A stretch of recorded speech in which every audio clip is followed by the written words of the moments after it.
Même si l'éducation qu'on a reçue joue un rôle très important dans la façon qu'on a d'être parents aujourd'hui, c'est super important de comprendre que ce n'est pas la seule façon de faire. On peut toujours s'inspirer de d'autres modèles parentaux pour pouvoir être le meilleur parent possible. L'éducation qu'on a reçue, les expériences qu'on a vécues, ça laisse des empreintes dans notre cerveau. Il est donc tout à fait normal qu'on reproduise les comportements qu'on a connus. Aujourd'hui, j'avais envie de te parler de partage des tâches. Pour réaliser cette vidéo, j'ai demandé de l'aide à plusieurs personnes sur Facebook, sur Instagram et dans l'onglet de communauté sur notre chaîne. Je remercie chaque personne qui a pris le temps de répondre parce que grâce à vous, j'ai pu vraiment bâtir cette vidéo-là. J'aurais voulu avoir des réponses un peu plus des hommes parce que je sais qu'on a un public masculin qui nous regarde. Alors, si toi, tu es un gars qui nous regarde en ce moment et que tu n'as pas eu la chance de répondre à ces questions-là, je t'invite à le faire dans les commentaires. J'ai demandé aux femmes de quoi s'occupait maman, de quoi s'occupait papa et surtout qu'est-ce que ça a eu comme impact dans ta vie de famille actuellement. C'était super important pour moi de demander quels sont les impacts que les expériences vécues ont eu sur notre vie de famille actuellement, parce que comme j'ai dit tout à l'heure, c'est tout à fait normal que notre passé laisse des traces sur notre vie actuellement. Je vais partager avec toi tout au long de la vidéo les réponses que j'ai obtenues. J'ai gardé à la fin quelques petites astuces pour t'aider à avoir un partage des tâches équitable à la maison si ce n'est pas déjà le cas chez toi. Comme d'habitude, si tu penses que cette vidéo peut aider une autre famille, je t'invite à la partager avec elle. En avril 2021, Statistique Canada a publié une étude qui a été effectuée auprès de couples de sexe opposés, mariés ou en union libre au sujet du partage des tâches. Il y a plein d'informations super intéressantes dans cette étude-là que j'ai utilisée pour faire cette vidéo, alors je vais les partager avec toi. Si jamais tu aimes ce genre de lecture, je vais te laisser le lien dans la description. Alors, c'est sans surprise qu'on apprend que les femmes assument encore en grande majorité les tâches routinières ménagères, soit la lessive, la préparation des repas et s'occuper des enfants aussi. Les hommes, eux, s'occupent des travaux plus d'extérieur, par exemple tondre le gazon, faire aussi les réparations dans la maison. Ça reflète pas mal les commentaires que j'ai reçus parce que la plupart des femmes disaient que c'est maman qui faisait tout à la maison et que soit le père était absent ou bien qu'il était là mais qu'il faisait rien ou tout simplement c'était juste celui qui rapportait l'argent à la maison. Qu'est-ce que ça laisse comme trace sur nous comme maman? Il y a plusieurs choses. Ça peut faire en sorte qu'on a de la difficulté à déléguer. Ça aussi, je l'ai reçu comme commentaire, puis je trouvais ça vraiment intéressant. Parce que ça fait en sorte que quand on a une maman qui joue autant le rôle du père que de la mère, bien nous, on se retrouve, nous aussi, à vouloir reproduire la même chose. Donc, quand la dame m'a dit que elle, ça fait ça chez elle, j'ai tout à fait compris parce qu'on tend à reproduire ce que nous, on a connu quand on était jeune. Certaines personnes m'ont dit qu'elles sont des mamans solo, donc elles ont tendance à reproduire exactement la même chose qu'elles ont connue aussi. J'ai reçu un commentaire qui représentait beaucoup plus qu'est-ce que moi j'ai connu comme réalité. J'ai passé les 11 premières années de ma vie en Haïti. On avait des dames qui travaillaient avec nous à la maison, donc ma mère n'était pas nécessairement impliquée directement dans la préparation des repas, le ménage et tout, mais au niveau de l'implication, je te dirais, mes deux parents étaient impliqués au même niveau avec nous. Donc, les choses que ma mère faisait, mon père ne les faisait pas, et les choses que mon père faisait, ma mère ne les faisait pas. Ce qui fait en sorte que moi, j'ai reproduit exactement la même chose lorsque je me suis mise en couple. Parce que moi, c'était super important pour moi de pouvoir savoir que je peux partir de chez nous et que mes enfants vont être nourris, ils vont être lavés, que la maison va être entretenue et que je n'ai pas à être la seule personne qui fait tout dans la maison. C'était hyper important pour moi d'avoir un mari qui est vraiment là, pas juste comme un pourvoyeur, pas juste comme celui qui amène l'argent à la maison, mais quelqu'un qui est vraiment comme à part égale avec moi pour tout ce qui est partage des tâches ménagères, puis s'occuper des enfants, puis des choses comme ça. C'est ce que nous, on essaie de prôner sur YouTube beaucoup aussi. Là. Souvent dans les vidéos, les gens nous disent, j'aime ça vous voir travailler en équipe. Mais en réalité, c'est juste ça que j'ai connu dans ma vie, donc j'aurais pas pu reproduire autre chose. J'ai souvent demandé à mon mari, est-ce que c'est quelque chose pour lui qui vient naturellement ou est-ce qu'il se force à le faire? Et après, il me dit tout le temps que c'est l'éducation qu'il a reçue. Donc, pour lui, c'est tout à fait normal qu'il fasse autant la lessive, la vaisselle, qu'il prépare la nourriture, qu'on soit vraiment dans une équipe. Puis c'est ça, je pense, qui est vraiment important de savoir, c'est qu'une famille, on forme une équipe. Donc, il n'y a pas une personne qui doit faire tout alors que les autres sont en arrière et qui font rien. Dans l'étude dont je t'ai parlé tout à l'heure, la répartition des tâches a été abordée. Et crois-le ou non, la répartition des tâches varie selon plusieurs facteurs, entre autres la scolarité des couples et le statut d'immigrant des couples.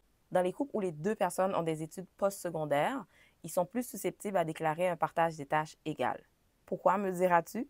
C'est parce que plus on est scolarisé, moins on va avoir tendance à avoir une vision traditionnelle du rôle de l'homme et de la femme et de dire des choses du genre ça c'est le rôle de la femme, ça c'est le rôle de l'homme. Tu me diras si tu es d'accord dans les commentaires.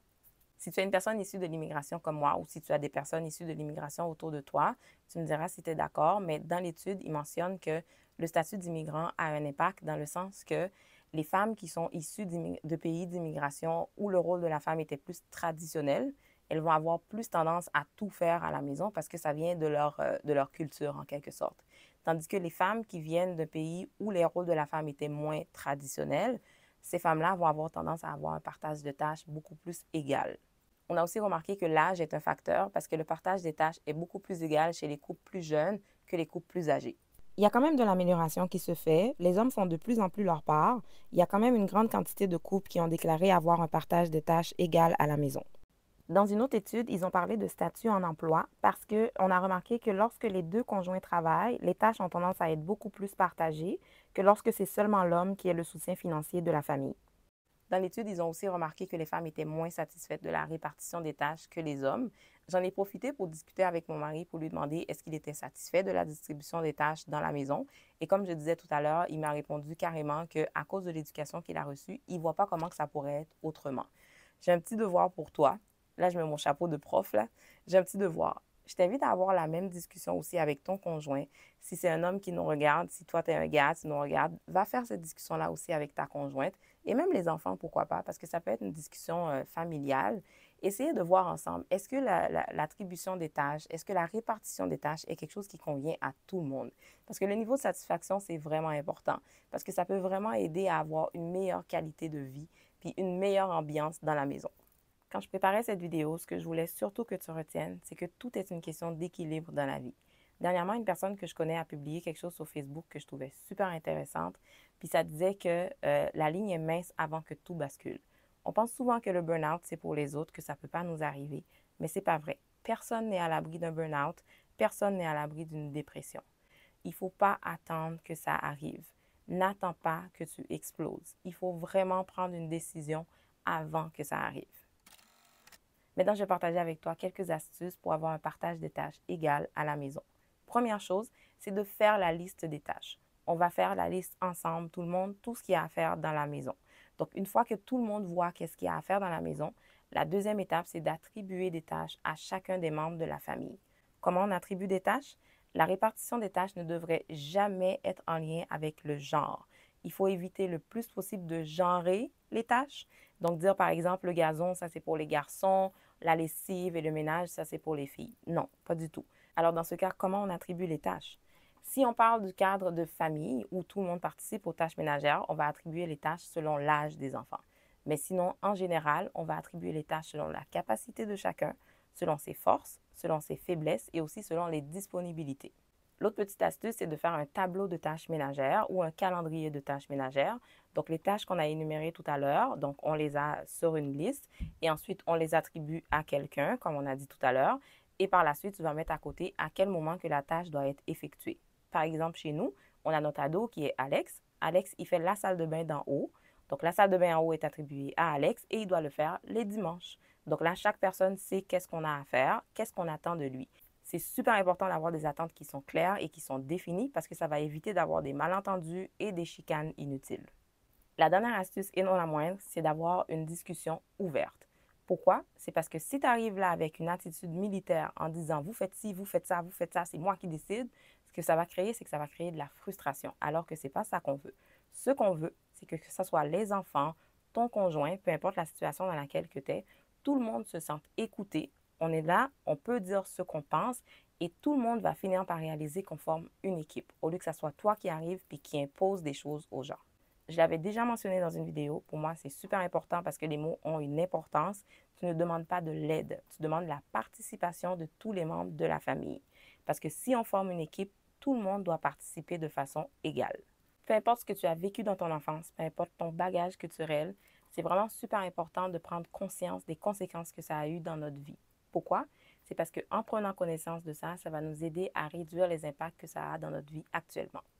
Même si l'éducation qu'on a reçue joue un rôle très important dans la façon qu'on a d'être parents aujourd'hui, c'est super important de comprendre que ce n'est pas la seule façon de faire. On peut toujours s'inspirer de d'autres modèles parentaux pour pouvoir être le meilleur parent possible. J'espère que cette vidéo t'a aidé. N'oublie pas de nous laisser un petit pouce bleu sous la vidéo et de partager avec une personne de ton entourage qui pourrait en avoir besoin. On se retrouve très bientôt dans une autre vidéo. Bye!